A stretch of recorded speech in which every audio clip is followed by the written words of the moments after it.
Thank you for tuning in. I'm going to be discussing the way that a lot of women think that is really, really hurting them. Anyway, I want to talk about the post that I just did recently, and it was about acting like a wife. And I'm going to use a woman as an example, and I believe that she will be okay with it because I'm not using her comment to bash her. I want to teach with this comment. I was explaining that as women, we need to act like wives. And if you're watching this live stream, you're going to see, get a sneak peek at a post that I'll be doing later today or tomorrow.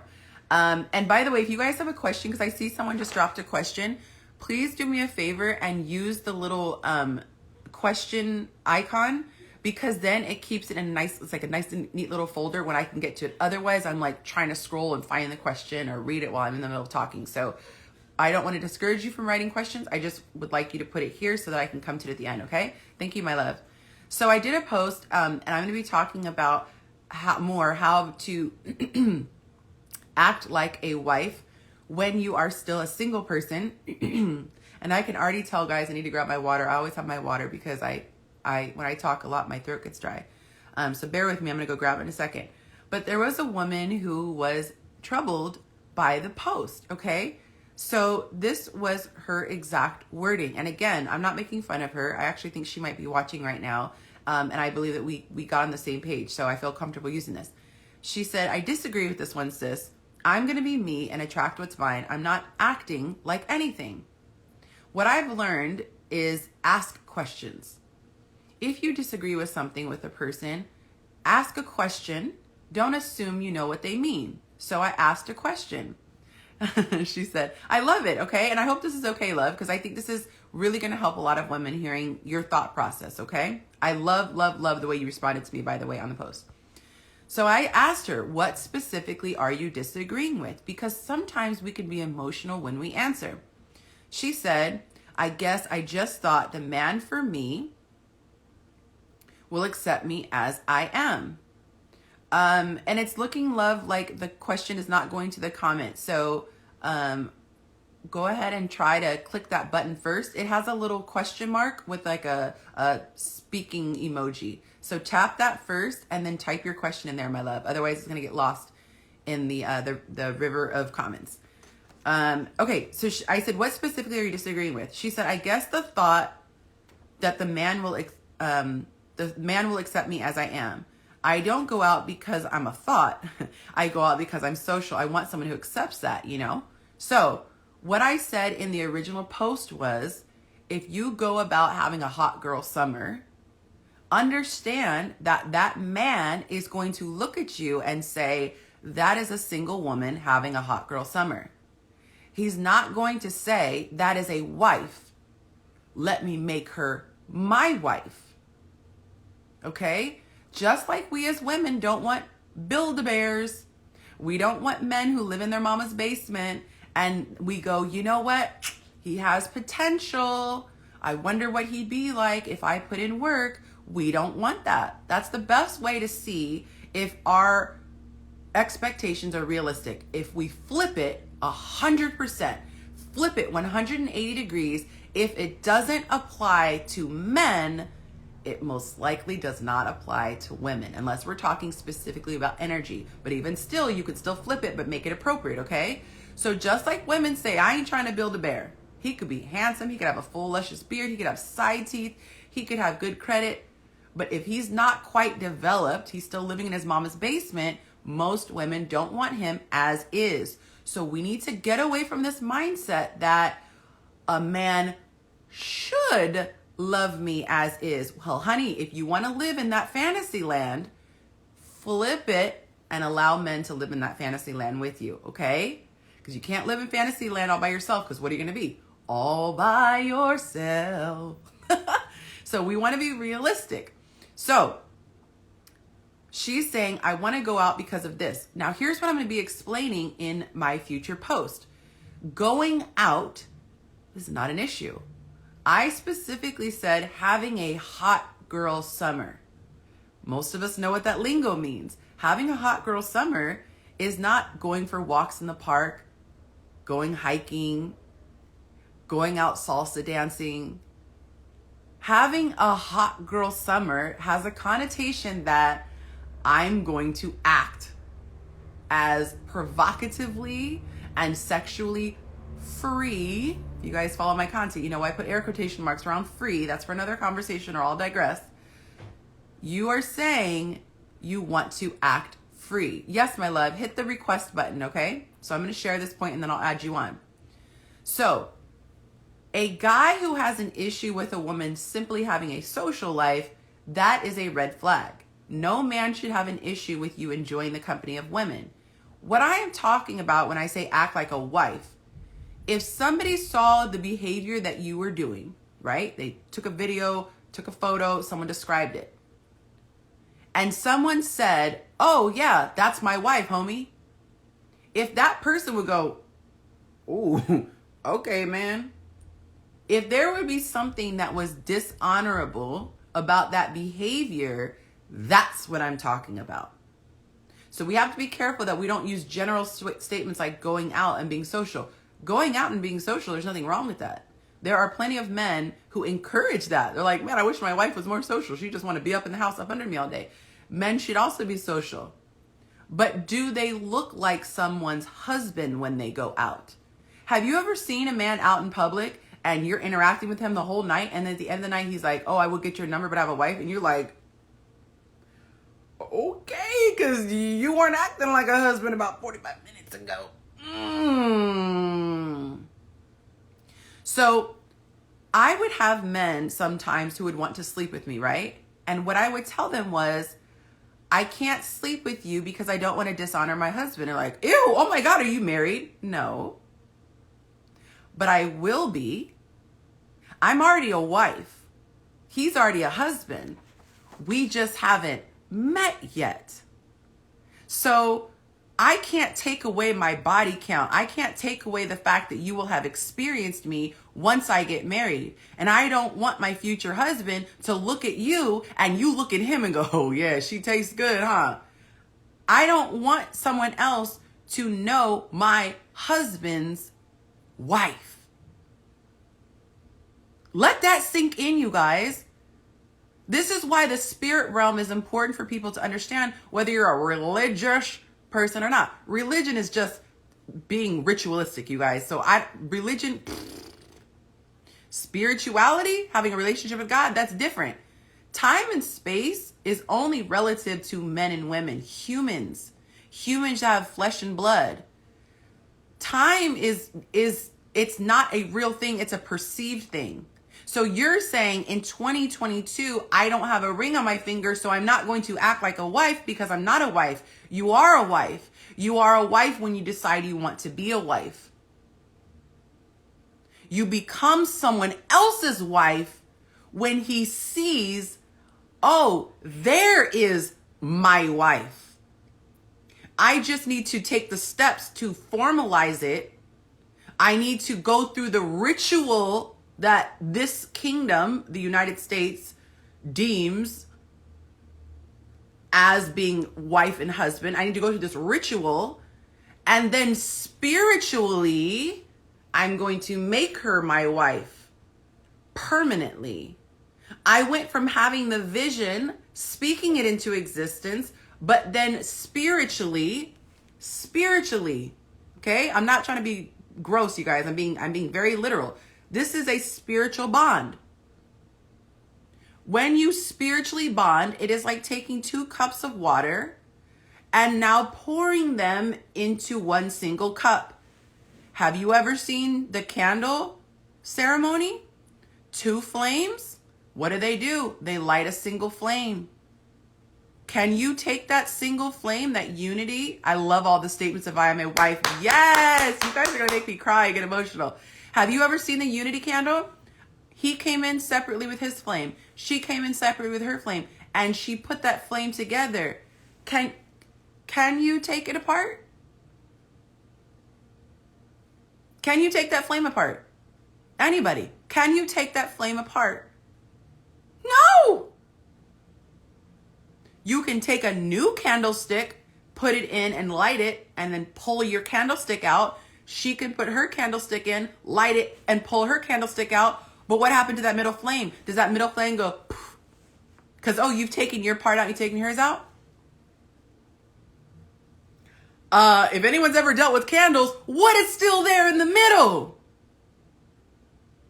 That flame, baby. That flame burns for eternity.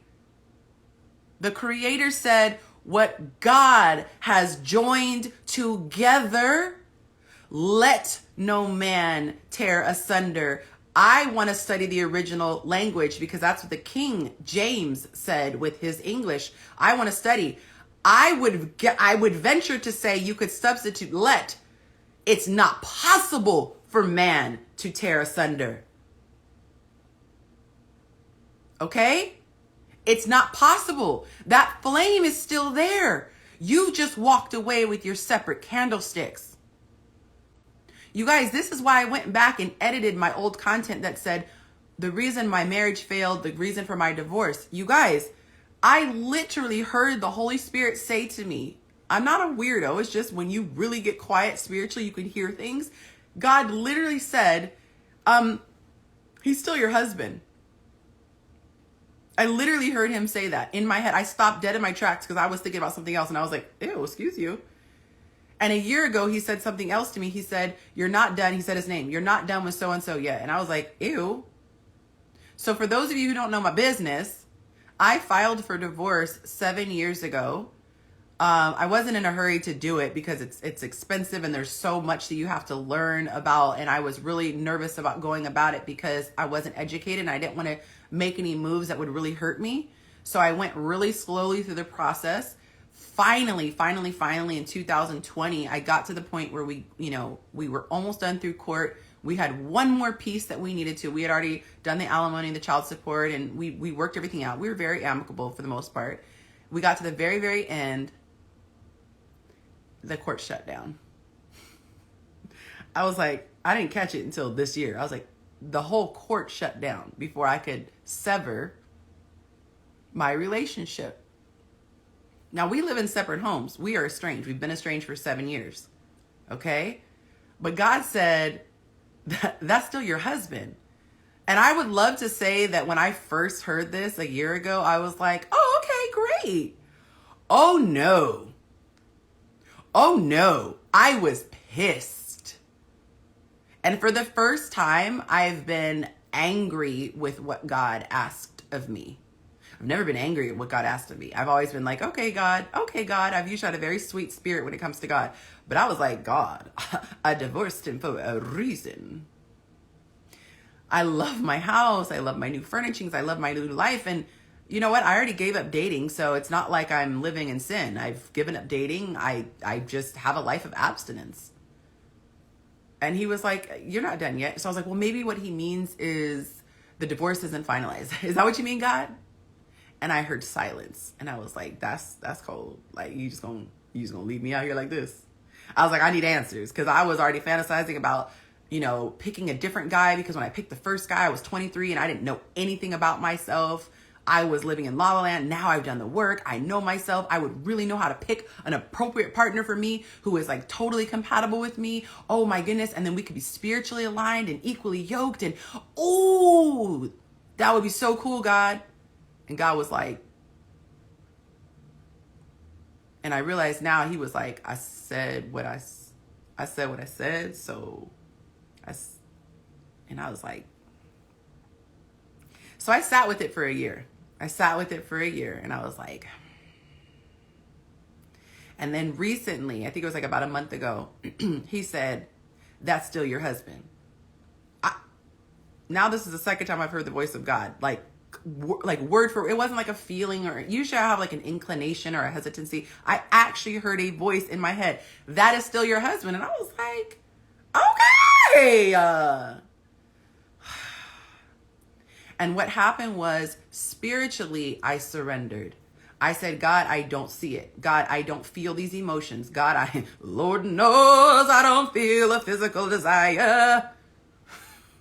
But spiritually, I surrendered and I said, not my will, but thine. Not my will, but thine. Jesus said when he was going to the cross to be crucified, He said, Lord, if there be any way this cup could pass from me, Lord, please. He said that. And then he said, but not my will, but thine. And God didn't give him another cup. He kept that same cup. And he was like, all right. So I spiritually surrendered. I said, God, I don't see it. I don't want it. But I'm surrendered. And I sacrifice myself to you. I'm a sacrifice on the altar. So a sacrifice, last time I checked, doesn't make preferences. Oh, you're going to make ribs? Oh, I wish you should have done wings. No, the sacrifice is dead. So I was like, And guess what happened? God began to soften my heart. We went on a whole digression. This is not what I came here to talk about. Y'all, is it okay if we go here though a little bit? So he began to soften my heart. And for those of you asking what is going to happen, I don't know. I'm just on the altar. So I'm like this.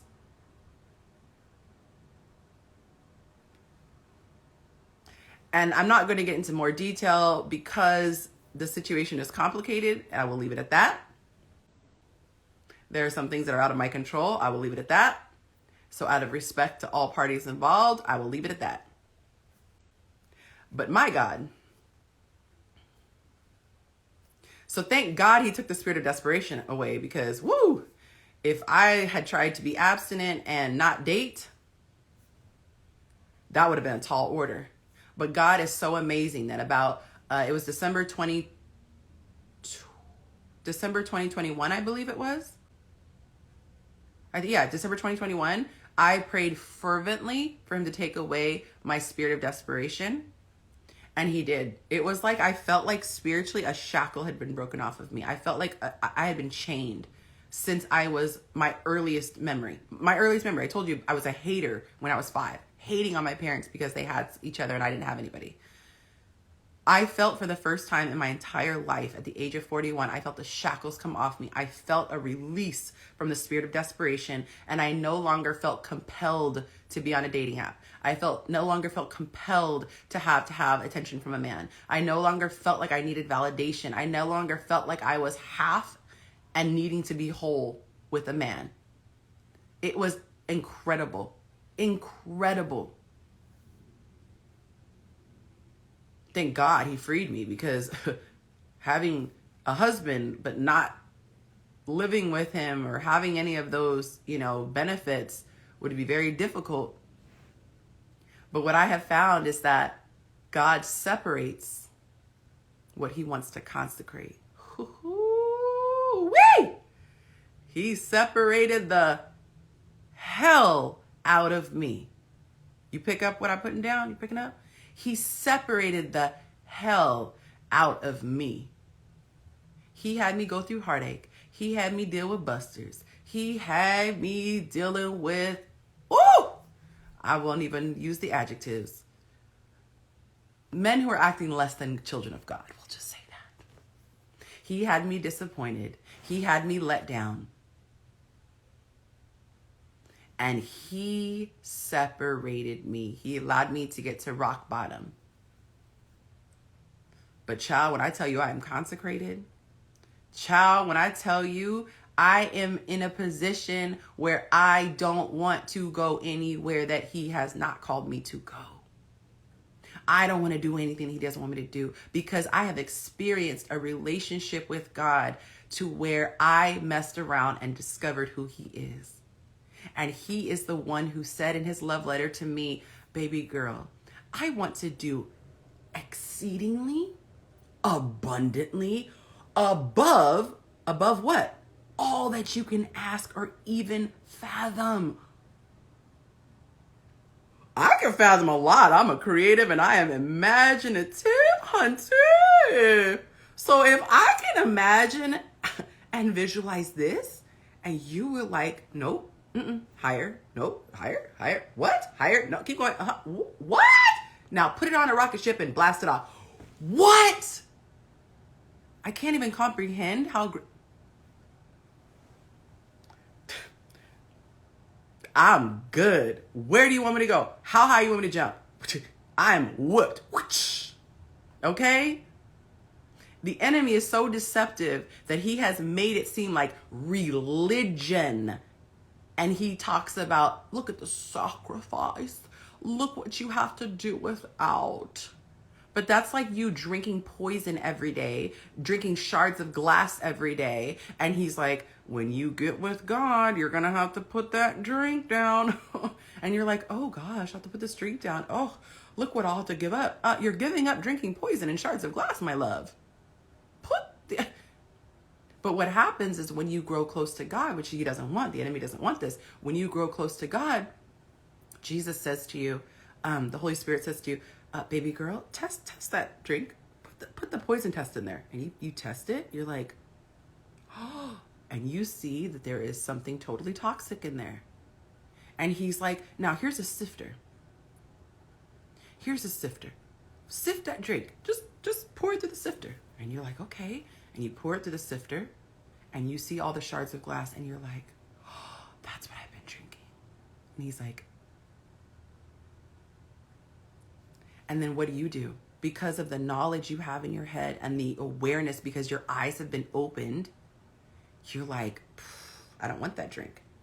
The enemy says, you're going to have to do without. You're going to have to do without. You're going to suffer. Oh, you're going to suffer. You have to give up, give up, give up, give up, give up. You only give up what is hurting you because you haven't met the creator of the universe. You don't realize that that divorce that you think is your freedom and your key out is actually tearing apart what was created in the spirit realm. And you don't understand that when you open up and you keep connecting and making soul ties because you think it's about, you think that 3 seconds, ladies, be honest, you think that 3 seconds is worth creating a permanent soul tie. And then you walk away with your candlestick. He walks away with his candlestick. And you both have your flames. So you think, oh, I walked away. I had my D appointment and I'm a satisfied customer. You walked away with a whole lot more, baby girl. You walked away with an orgasm and a whole soul tie. Because guess what is still remaining there in that bed? That original flame. If you're just now tuning in, go back and watch to see what flame I'm talking about. That flame is still there. Now you've introduced all these flames. And this, I'm just going to give you one example, okay? But now that man, he's tasted your flavor. I wasn't even being literal. He's tasted your flavor of lovemaking, right? And maybe you have a whoop, whoop, whoop, right? Well, now he's experienced whoop, whoop, whoop.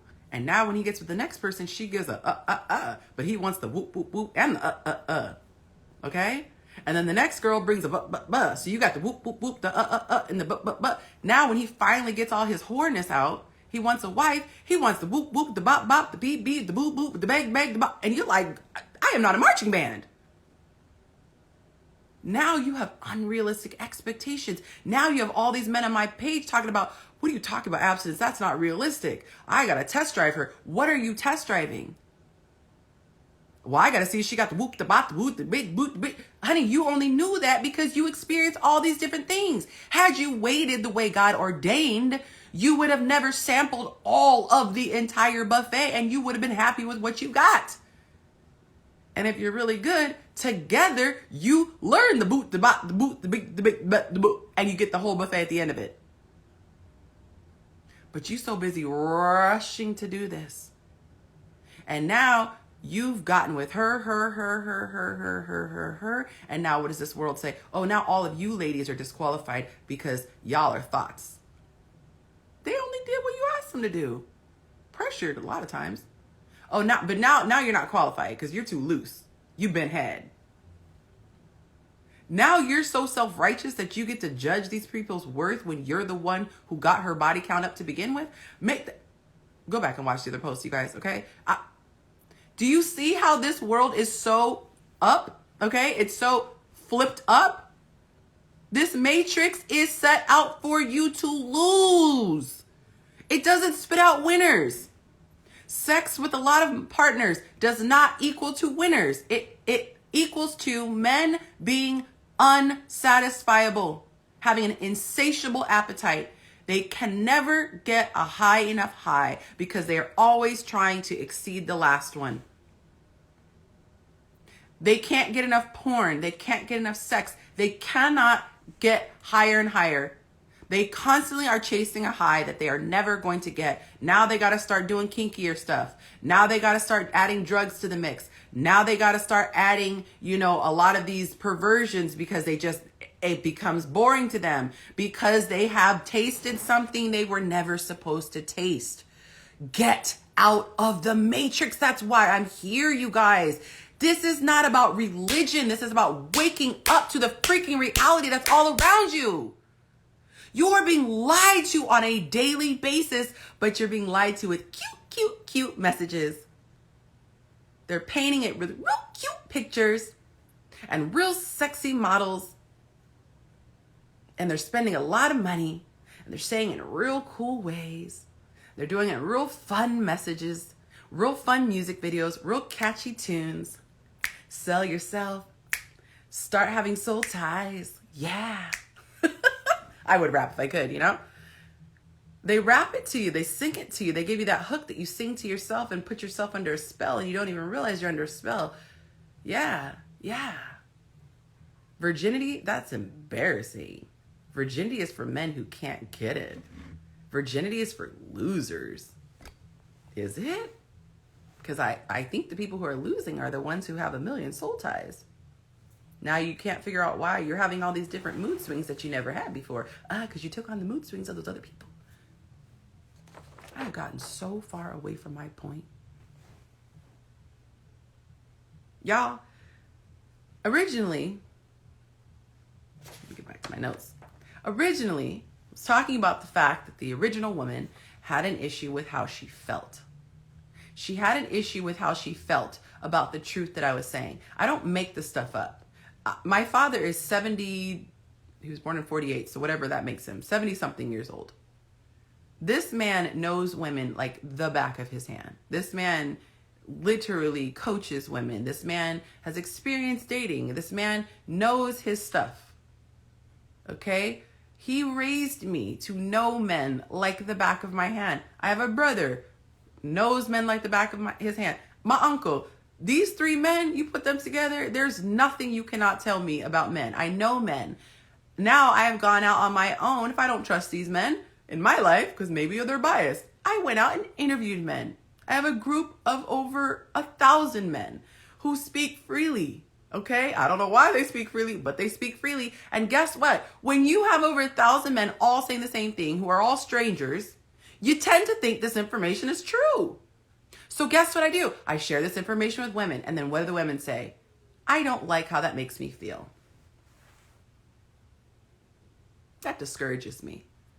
Well, you know what, honey? This is what I came to say. We need to start moving in a way that serves us. Your emotions are not going to protect you. I can say I don't like the fact it's raining outside. Okay, you're entitled to feel that way. Honey, but you better get a raincoat. Baby girl, you better put on some galoshes. Baby girl, you better get a umbrella or stay inside.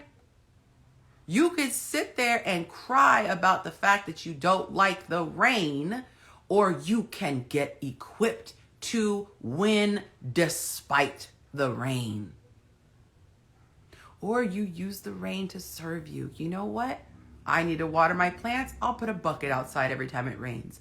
You gotta do what you gotta do. Men tend to thrive because they tap into the logic.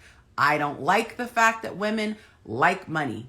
I don't like the fact that women don't like me just for me. They could sit around and cry about it. I don't like the fact that I'm judged by how tall I am and how muscular I am and how much money I make. I don't like that. That's what they could do. But guess what they do? Well, they can't change their height. But what do? They go out and get the gold, baby. Because they say the man who has the gold gets the woman. They don't sit at home. Well, some sit at home and cry about it. But the men who are out here winning go and get that stuff. Okay. Oh, so the dudes who have muscles, they get in the chicks. What do? They get their butt in the gym. And they start reaping the benefits. But what do we do, women? The men say, look, I respond to a woman who takes care of her body. I respond to a woman who dresses a certain way. You know, she knows how to leave a little bit to the imagination. What do the women say? Oh, that's just rude. That's shallow. You like a woman whose belly isn't hanging, jiggling down? Oh, that's rude. And what do? We sit up in the house and cry about it and make posts about how disgusting men are. Honey, they are no different than us. Just like we are not drawn to, we don't see posts of obese men with their bellies hanging down over their groin area. We don't post that. We don't drool over that. We don't put hashtags for that. That's not politically correct, but it's the truth. What do we post? The sexy chiseled man with the hard bodies that have worked out. Do we post pasty men? No, we put bronzed golden men. So should the people who have pale skin be mad about it? No, what do? They go out and get a tan. They put on spray tan. They do what they need to do. We can either let our emotions dictate how we move, or we can tap into logic and say, what is going to serve me? Get your butt in the gym. Stop eating all that crap. You like sitting around watching TV? Well, guess what? Get an app on your phone where you can watch that TV and do laps around your block. Just walk. You could lose so much weight just by walking and refraining from putting garbage in your mouth. But guess what? You've made a decision with your actions. I'd rather sit on my butt and eat this crap than attract more men. And it's easier to justify your behavior by putting the blame on men. Men are just shallow. What do we say? Flip it 180. If you feel like men are shallow because they want you to be fit, you better not ever critique a man for being in his natural state. You better take him how he is. You better build that bear. You better accept him when he is sloppy and slovenly. You better accept him when he lives in his mama's basement, because it's just his personality that should matter, right? It's just I saw his heart, and he had a heart of gold. That heart is living in his mama's basement. He's covered in pimples, and he weighs, $125 soaking wet. But his heart is so beautiful. I just knew the minute I got to know him. I looked past everything I physically saw, but I had like X-ray vision that I could just see his heart. I know that I saw him in a restaurant, but somehow I just was able to see past. And I felt this energy of like, I think his spirit is beautiful. And I pushed past his awkward behavior. I pushed past the point that he had no money to pay for my dinner. I pushed past the point that he had absolutely no social cues. I pushed past everything. And I just kept pushing through for like 3 months until I really, really got down to the root of his heart. And I said, there's gold here. There's gold. All these other women, they couldn't get past the brokenness. They couldn't get past the fact that he has to be home every night at 6 o'clock for supper with mommy. They couldn't get past the fact that they have a standing date night every Sunday, him and mommy. They couldn't get past the fact that he doesn't have beyond a 4th grade education. But I wasn't so naive. I saw past all that. I saw past his 85 credit score and his missing side teeth and his inability to grow a beard. You know what? My muscles are bigger than his. But I saw past all that because I'm a person of integrity. If that's you, baby girl, then I'm not mad. I'm not mad because you're not a hypocrite. I applaud you because you're better than me. Okay? I try to be like Christ, but I can't see past that. Not yet. Maybe one day. I can't. I can't. I need a man who takes care of his teeth. Okay? I need a man who takes care of his finances. I need a man who's going to be able to hold me down if I can't financially do it myself. I need a man who can physically pick me up for multiple reasons. Okay? So you're better than me. All I ask, ladies, is that we start to be realistic and not have double standards. Not have double standards. So if you want to be chubby, don't go after guys who are fit. Okay? If you want to be irresponsible and act like a thought, then accept other people who act like thoughts. Let me stop.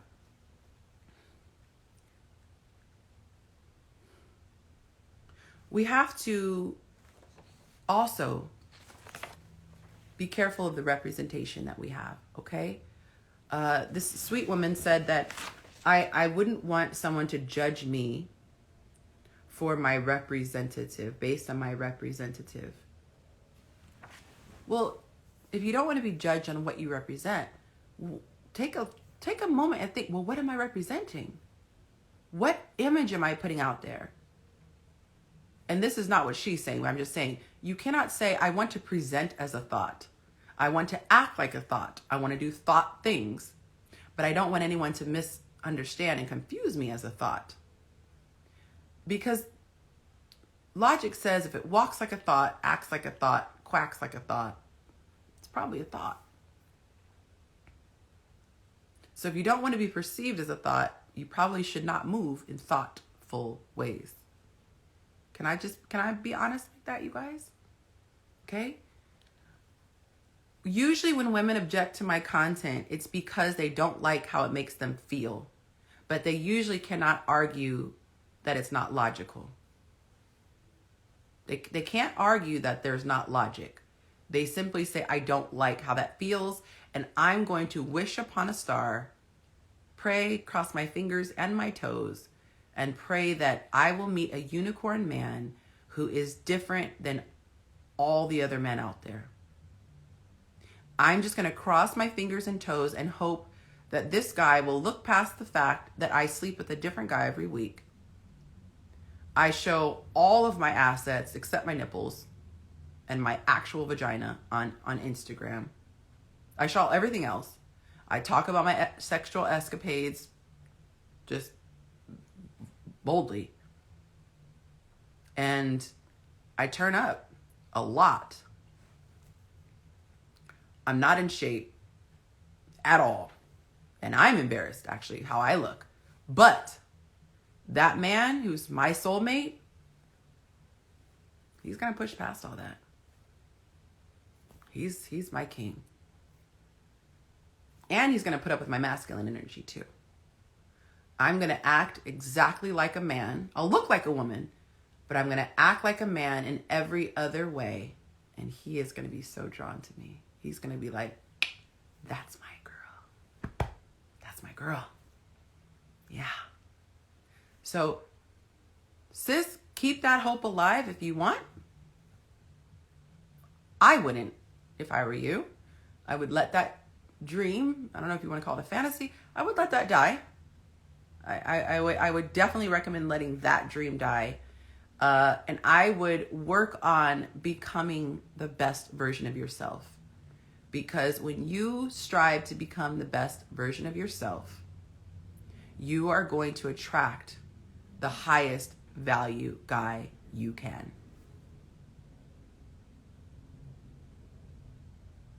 I appreciate you guys. And I'm going to ask you a favor, okay? It is difficult to try to make a living off of social media. You have to create a brand in order for people to value what you do, but then you just have to give away your content for free. And so many people have messaged me and said, you have no idea how much you've helped my relationship. You have helped me as a person. And I love that. I just can't eat with it. So I don't want to ask, but I will. Because I could live in a world that's just fantasy world. You know, it is what it is. But the reality is, content creators need to eat. And if you like my content, I'm asking you, would you just consider becoming a patron for $5 a month? That's less than what you spend on a Starbucks coffee. If you enjoy my content and you feel like more people should see it, would you guys consider becoming a patron? Because it takes a while to be able to build what I want to build. Eventually, I have plans in place. I have books that I'm going to write and things like that I can sell. But it takes a while to get that momentum going, and it requires an investment up front. Oh, thank you, Chelsea. She said, yes, I will. That $5 a month, you guys, I have like 35,000 people over all the platforms combined that follow me. If every single person just pledged $1 a month, it would take so much pressure off of me and I could just shoot for the stars. There's so much I want to give you guys. You guys, I literally do not have a social life. I eat, sleep, drink. I do this. If I wasn't a mom, I would never stop making content. I make content from the second I wake up to the second I go to bed. Well, I used to, and then I felt bad as a mom. And this is 2022. I said I'll stop at 5, Monday through Friday, and I will not work on the weekends, which I broke my rule today because my daughter was supposed to be with her dad today, but that's a whole nother story. And I told her I'd keep this short, which I didn't. I lied, so I have to get off this thing. But I'm saying this to say I do this because I love you guys, and it motivates me because knowing that someone's life could be changed and they don't have to go through what I went through makes me happy. So if you guys want to invest in what I am doing, you can go to Patreon. Patreon.com, P-A-T. If you guys want to type it for me, I'll pin it. Patreon. Why did I have to think about that? Patreon.com. The link is in my bio. But it's just patreon.com/Yonci. And you can sign up for whatever level you want. But the lowest tier is $5. And I'm telling you guys, it would mean so much to me. I have a few people who do it already and they've been doing it. But I need some more, you guys. I'm just being honest, okay? I'm not going to front. So thank you to everyone who has ever purchased a badge on my Instagram. Thank you to anyone who's ever done a super chat on my YouTube channel. And of course, I do coaching, which really helps a lot.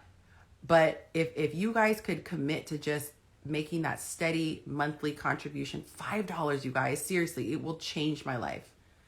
And it will allow me to build the team that I want to where I'm able to just make the content and then they could spend the time chopping it up and posting it and doing all the hashtags and all. I just want to keep doing content. I want to start working on my tour where I come to your city and actually meet with you in person. I want to get my show together to where I can actually do a show justice and have it look the way it's supposed to look and be produced on the caliber and the level that it's supposed to be. But for now, I will keep making content out of my living room. But if you guys will pledge to help me, it will really help, okay? All right, guys, until next time, tell someone that you love them and please share this video if you found it helpful. I adore you guys and I hope it shows.